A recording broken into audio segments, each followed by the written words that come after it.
My guest today says he has one of the biggest investment stories of our generation. Not long ago, he got wind of something very unusual happening.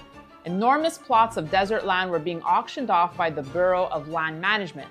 The deeper he looked, the higher the details took him. So he launched an investigation into who was behind these record-breaking public land auctions, and more importantly, which private investors were snapping them up, and of course, why they were buying them. So obviously, I need to find out more. Please welcome to the show investigative journalist, also corporate intelligence specialist, Garrett Baldwin. Garrett, so nice to meet you. Welcome to the Danny Show here. Thank you so much for taking the time to have me on today. I really appreciate it. You know, I really want to say my intro. Listen, he's the Anthony Bourdain of the financial world. You're an investigative journalist. Yes. You have your own Substack, Me and the Money Printer. But yeah, you go out on these crazy adventures trying to find the next great story, right? 100%. I mean, this is the investigative journalist in me. I finally put that degree to work. Thank you to my parents for paying for it. But yeah, this is one of the fun things. You go out, you start to try to identify things that nobody are really talking about. And I looked at this story out in Utah. I'd never seen anything like it before. We had run we effectively did what was called a Freedom of Information Act request, talked to the United States government. They sent me emails. They sent me everything that was going on. And I said, all right, I got to actually get in the road here, and took a camera crew out to Utah, drove 3 hours south of the capital there, and just saw something that I'd never seen before. So I'm really excited to talk about it. Well, you definitely got my attention, especially when I saw, I watched the trailer, I watched the video, and basically how you say it's the biggest, discovery possibly of our generation. Obviously, I want to find out more. So first and foremost, you got wind of these huge plots of land that were being auctioned off, correct? How did you get this information? Can you share that? Well, simply enough, it was kind of just a random article that I had read about the Bureau of Land Management. I've been following the energy patch for 20 years. Typically, I'm looking out at energy production out in Denver, in the Denver area in Colorado, or I'm looking at the Permian Basin, because I pay very close attention to companies like Texas Pacific Land and LandBridge. But then just kind of noted in this that there were these auctions that were going on. And I always wonder, if the United States government is auctioning off land, why are they doing it? And what ultimately we came to find out was that there was one little player, but with big backing financially, to go out, start to buy up land, not only in Nevada, but also Utah. And what we started to discover was that this was an old form of energy. This is something that's been around for, going back to the Roman Empire, if you wanted to really dig into it. But it was a new form of technology that was coming online, that was brought out of Stanford in the 1970s, 1980s, really tested well. And now this one little plot of land out in Utah is producing enough electricity to power all of the homes in a city like Chicago, Los Angeles, or Houston right now. It's already implemented. It's already being used. It's not like testing ground. So they are currently still testing certain parts of it, but the other project that they have out in Nevada is already powering Google's AI data centers, and Google had signed a very significant contract with them. In addition to that, they're already auctioning off and sending electricity to California in the process. So what are they using for this? What's the energy source? Okay, what's there? So let's dig into this a little bit, because this is what actually really has me excited about this. Back in the 2000s, there was a revolutionary discovery in fracking. So we were called fracking oil and gas. We take this for granted today. Go back to 2001, late 1990s, fracking was a dream. It was very difficult to break through that rock. Then, once we saw this revolution transpire from 2008 to 2015, fracking completely changed the ballgame internationally here for the United States. The United States is now the largest producer of oil and gas globally as a result. Well, now we have a new form of technology that is on the back of fracking. And this is geothermal. So it is called EGS. It is a enhanced geothermal systems. And EGS was kind of a pipe dream for 20, 30 years, until what happened, this company Fervo, that's based out in Utah and based in Nevada, what they effectively do is they pump water down into the earth, a couple of miles down into the earth. They convert it to steam and then run it through a closed loop system back up to the surface. Resultantly, these little pads that they are operating out in Utah, and I'm talking this is in the middle of absolutely nowhere. There's windmills everywhere. There's a couple of birds flying. There's nothing going on in this area. Very small towns, very few humans out there. If you watch that video of me, wind is blowing 40, 50, 60 miles an hour. I can barely stand Yep. up. But what they're doing, they're drilling down into the earth and resultantly pumping water through the system. Very similar to the way that with fracking technology and sand, they're going down miles into the earth. They're running water through superheated rock, and then they're running steam back up and converting that into electricity. The beautiful thing about this, the thing that I absolutely love the most about this, is that not only is it a carbon-free energy source, but everybody is behind this. Liberty Energy was run by Christopher Wright. He is now the Department of Energy Secretary. Yes. They were an early investor in this. Devon Energy, early investor in this. CalSTRS, the California State Teachers Retirement System, early investor in this. Breakthrough Energy Ventures, Bill Gates, right? They are an early investor in this. Capricorn's Technology Impact Fund. So what's beautiful about this form of technology is that you have this potential source of energy. And again, it's still in its early phases. But overall, you have a combination of two things. You have the environmentalists investing in this, looking for this carbon-free resource. And then, as we'll discuss momentarily, you have all of these other oil and gas producers who are taking advantage of this because this can restructure and redefine their existing infrastructure that may be retired in order to convert that into geothermal energy. So we're already seeing this out on the West Coast. This is going to start coming to the East Coast in the next 2 to 3 years. And I think that this is one of those energy sources that has the potential to drive down energy cost here in the United States and rebuild manufacturing. So is it a new technology? So EGS has been around for a little while, but it hasn't been implemented in any significant scale at this point. So we are in the infancy because, again, Fervo is really the early adopter of this. But resultantly, they have shown extraordinary success, and they continue to drive down the cost of the electricity generation.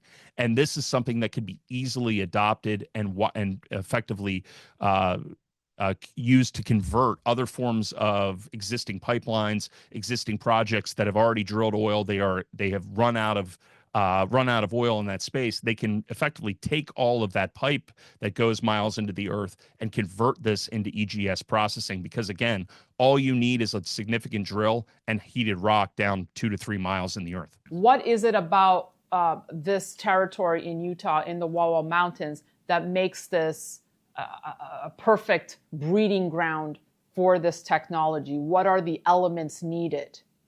Well, the interesting thing about this is that if you go out to the West Coast and you look at the density of potential heat down in the earth, basically everywhere from Colorado west, this basically has the capacity to turn the entire West Coast of America into a battery. You have this density of heated rock not that far below the surface, where on the East Coast it's not as profound. In Europe, it's not as profound. In South America, it's not as profound. It just so happens that it is this place in the United States where a lot of land is still owned by the United States government that is really, really optimal for enhanced geothermal systems. Hence why you say this will create the greatest all-American energy revolution, correct? Well, again, if you go back to the production of oil and gas from fracking, and you look at the type of technology and how quickly that was adopted, I think we certainly have the capacity to do this. When I look out to the West Coast and we have these deep conversations about, are we going to be able to bring production and manufacturing back to the United States? At the end of the day, the United States cannot compete on wages, right? The U.S. dollar is very, very strong. In addition to that, you look at the current state of affairs. We have a regulatory environment in the United States that drives up wages. We are not going to be able to be building iPhones here in the United States anytime soon. But Scott Bessent, who is our Secretary of Treasury, has said we have to compete on electricity. And if you look at the capacity to do something like this, you are drilling down into the earth. You're going to have the battery capacity that's going to be a part of the project. And then you could hook these things up to AI data centers. You can hook them up to manufacturing centers. All of that land out in Utah, there is a vision in my mind that we're going to be able to actually put production in Utah and Nevada and hook these things up and have very low cost, very low cost energy in order to manufacture in this kind of environment of robotics, AI, data centers, things along those lines. So I look at this as really one of the most unique opportunities that I have seen, and the thing that I'm most excited about since the fracking boom began in the first decade of this century. Just to put into context, you mentioned Chris Wright, Secretary of Energy. He said, quote, "This technology could better energize our country, improve the quality of life for everyone. It could help enable AI, manufacturing, reshoring, and stop the rise of our electricity prices." The International Energy Agency says this is the breakthrough that could help us meet our global electricity demand 140 times over. My question that comes to mind is, does that mean no more blackouts, grids going down?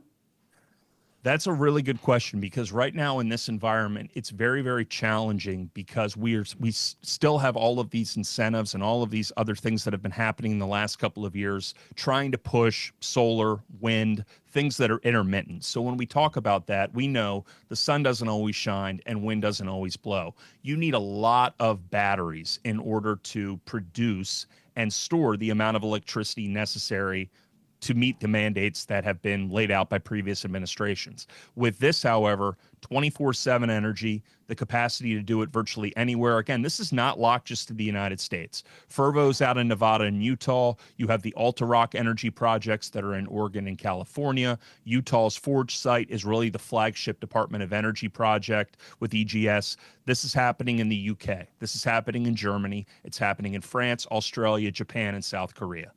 This has the capacity to unlock over 5,000 gigawatts of power globally. And when we start to talk about that, again, carbon-free, 24/7, yes, we can get past that blackout world, but it's going to take a little bit of time to implement that, and we're going to need some policy shifts to really accommodate this. You've already seen this happen with some of the policies that have been laid out. We're taking away money from solar and wind, and we're putting it into infrastructure like this that obviously, again, everyone is behind this, not just Christopher Wright, not just the oil and gas companies who want to maximize and infuse their existing infrastructure. The environmentalists are behind this. Bill Gates is behind this. This is a solution for everybody. Is the U.S. winning the race in this, or are there other countries doing this? Well, it's an interesting question, because in Germany, for example, there are EGS-style simulation projects that are going on. They are trying to run an entire town on this in Germany. I think when it comes down to, at the end of the day, there really aren't any losers in this debate, because really the core thing to keep in mind is everywhere globally we have to get the cost of electricity down. And if this adds to this, and we look at natural gas prices, for example, if EGS pops up and it really becomes a major player, and I do think it will be a major player in the next 10 years, it will drive down natural gas prices. That will have a relative impact on oil prices. And at the end of the day, when we talk about what's happening in this space, we need to not just get electricity costs down. We have to get oil costs down. We have to get refining costs down. We have to get gasoline prices down. The United States still runs on diesel. So any opportunity that we can to effectively remove any levels of demand on diesel or natural gas and move it into some of these things, that's going to be much more beneficial for consumers and obviously much more beneficial for the economy. Let's talk money now, Garrett, because yes, I know you've said this has the potential to make people who are, early investors in this very, very, very wealthy. How so? And how do they invest and get access to this? So again, all you have to do is click the link that you're going to provide momentarily. Yeah. Again, we're looking at... We'll fire it in here. It's limitlessenergy2025.com. No, I appreciate that. Again, I think there's a lot of different ways to invest in it. The clearest way is going to be in a couple of the names that we have in the special report. You can look around and you know that Warren Buffett's already been all over this story. But it's not just the infrastructure plays that are tied to what Berkshire Hathaway is doing. There are existing companies that are engaged in this. You look at some of the drilling companies, particularly, again, it doesn't take a ton of work to imagine where the real true opportunities are. But keep in mind, it's not just about, the companies that are like Halliburton that are already engaged in drilling. They're going to help these companies succeed. It's not just about Berkshire. There is a lot of money that is moving into this in the private equity space, in the climate ETFs. So there are plenty of ways to invest in it, but we have laid all of this out in a report. All you have to do, again, just click that link and you'll have access to it. There are plenty of names that are taking advantage of this, and this is going to be something that is not, again, you go back and you think about investment plays. People did not take fracking seriously. They didn't. They thought, Yep. okay, this is just another pipe dream. And then 2008 to 2014, this is going to be on the cover of Barron's 2 years from now. And by then, some of these names will already have gone up significantly, and you'll have wondered, did I miss out on an opportunity, a technological revolution that has really, really, really, really reshaped the way that the United States economy operates and helped bring back manufacturing here in the United States? So folks, go to the link again, limitlessenergy2025.com. Again, it's limitlessenergy2025.com. It's a mouthful, but it's a great, great investigative journalist work. So kudos to you for putting that together. While I'm watching the video, I was wondering, when you rolled up to that area, I mean, were you stopped? Was it hard to access? So one of the funny things that actually happened when we were doing this, we had gone out there, we were investigating it. You know, it's a very remote area of Utah, and we saw a stop sign and we made a right and we kept driving, and then we got out and I start looking at the pad, and somebody pulls up in their car and they say, "Who are you? What are you doing here?" We didn't realize we had trespassed on their land in the process. So we had a couple of quick conversations with their company and kind of like, you know, what we were doing. But, you know, at the end of the day, I think that they were really excited at the fact that we were out here telling this story. And, you know, you look at the images of this, and, you know, little humble brag, that was me about 15 pounds heavier than I am today. I've taken a little bit of better care of myself. But if you look at this, what you're going to see is you remember a couple of things. One, how big the United States actually is. I mean, we are completely in the middle of nowhere. This was really completely off the record. There wasn't a lot going on. We were lucky and fortunate, you know, as a journalist to discover this just through the Freedom of Information Act, and then be able to bring this to investors, because these are the types of stories that I'm always looking for. I think that this is one of the better scoops and bigger stories that I've told probably since 2010. Wow. It's so nice to see people still doing real journalism. So I thank you for that. Well, truly. thank you. Thank you for bringing us these stories. And I want to bring you on separately another time, because like I said, you're the author behind the Substack, Me and the Money Printer. So we got to talk the Fed here, but we'll save that. We're gonna have to save that, because otherwise I'm gonna start punching the screen. I'm gonna be oh boy, oh boy. All right. Let's end yes. it on a happy note for now. No, But no, I said, Garrett, again, I think you're right, and you know, I'd love to come back, because what I want to talk about is monetary debasement and, you know, the ongoing challenges ahead and how people should protect themselves. So I appreciate you having this show. Yeah, I appreciate you having this show. It's a lot of fun to be here. Fantastic. Guys, Garrett Baldwin, check out that video and investigative journalism. It's really, really a lot of fun and informative to watch, and could potentially make people a lot of money. LimitlessEnergy2025.com. Thank you, Garrett Baldwin. And you even have a great journalist name. You see that? And thank you all for watching. We'll have more great content coming your way. So be sure to stay tuned to the Daniela Cambone Show and subscribe to our YouTube channel. That's it for me. Thanks for watching. Hi, everyone.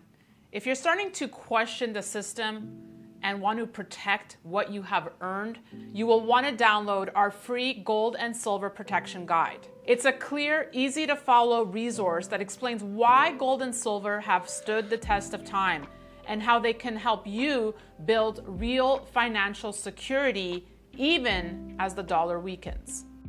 You'll learn about which metals to consider and the plan that best suits your needs, not Wall Street's. So click the link or scan the QR code to get started today. You're not going to regret it.